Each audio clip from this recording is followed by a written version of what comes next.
और इस बीच एक बड़ी खबर मैं आपको बता दूं, 20 नवंबर वो तारीख बताई जा रही है जब नीतीश कुमार 10वीं बार बिहार में मुख्यमंत्री पद की शपथ ले सकते हैं। उनके मंत्रिमंडल में फिर से 2 डिप्टी सीएम बनाए जा सकते हैं। सूत्रों के हवाले से ये बड़ी खबर है और जो दोनों डिप्टी सीएम होंगे एक बार फिर से वो बीजेपी के कोटे के ही होंगे। जिस तरीके से पिछली बार थे सम्राट चौधरी और विजय सिन्हा, आप जानते हैं दोनों डिप्टी सीएम बीजेपी के ही कोटे से थे और इस बार भी यही अनुमान जताया जा रहा है। केंद्रीय मंत्री जीतन राम मांझी के मुताबिक 15 से 16 मंत्री होंगे, तो जेडीयू की तरफ से 13 से 14 मंत्री बनाए जाएंगे। मतलब बीजेपी की तरफ से 15 से 16, जेडीयू की तरफ से 13 से 14। सहयोगी चिराग पासवान की पार्टी से भी 3 मंत्री बनाए जा सकते हैं। इसके अलावा हम और आरएलएम दोनों पार्टियों के कोटे से एक एक मंत्री। सूत्रों के हवाले से यह बड़ी खबर है।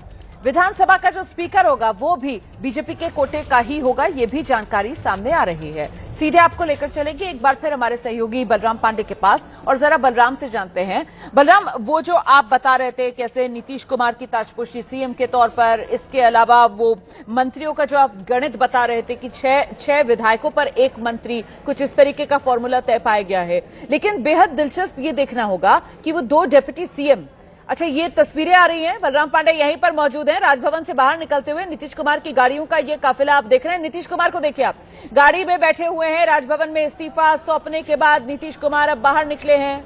गाड़ियों का काफिला बिना रुके यहां से वापस जाते हुए एक अणे मार्ग की तरफ जो नीतीश कुमार का आवास है, सीधे रुख करते हैं बलराम पांडे का। बलराम,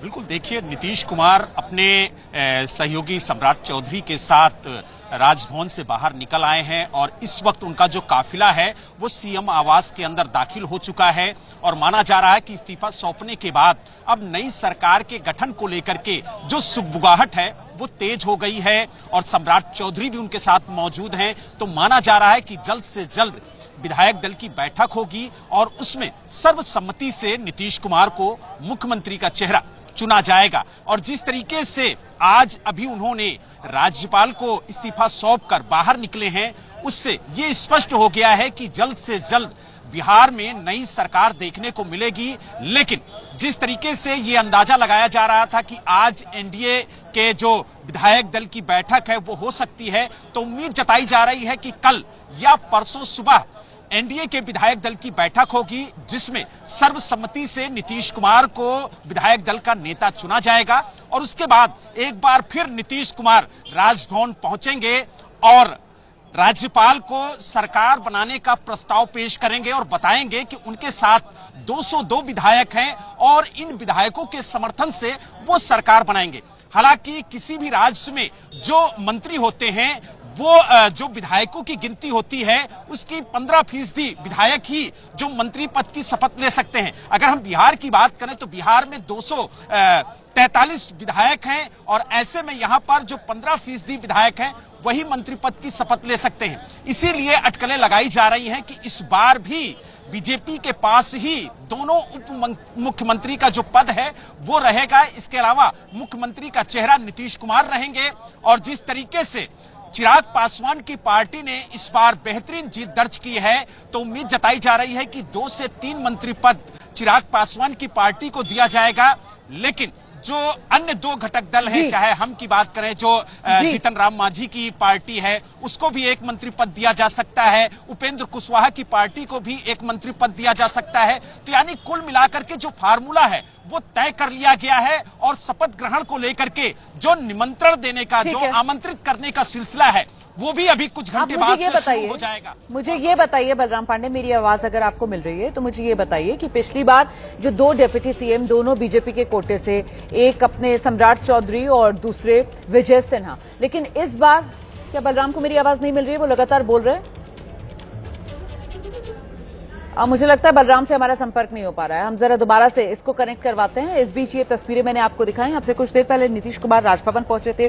नीतीश कुमार ने वहां अपना इस्तीफा सौंप दिया है और अब नीतीश कुमार राजभवन से बाहर निकल आए हैं, वापस अपने आवास जा रहे हैं। अब यहां से जो पूरा घटनाक्रम है वो बहुत तेजी से बदलेगा, क्योंकि अब वो विधायक दल की बैठकों का दौर शुरू होगा। जेडीयू अपने विधायक दल की बैठक, बीजेपी अपने विधायक दल की बैठक, और उसके बाद ये माना जा रहा है कि कल एनडीए की जो विधायक दल की बैठक है वो होगी और उस पर नीतीश कुमार के नाम पर मोहर लग जाएगी। और उसके बाद नीतीश कुमार जो हैं एक बार फिर कल राजभवन जाएंगे और सरकार बनाने का दावा पेश करेंगे।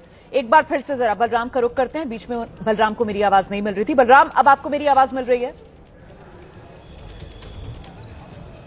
जी जी जी, मुझे ये बताइए आप कि इस बार महागठबंधन की तरफ से जिस तरीके से ईबीसी वाला डिप्टी सीएम का कार्ड खेला गया, इस बार जो 2 डिप्टी सीएम नीतीश सरकार में बनेंगे, क्या उनमें किसी ईबीसी चेहरे को जगह मिल सकती है? क्या सूत्र क्या बता रहे हैं? सुगबुगाहट क्या है सियासी गलियारों में? बलराम,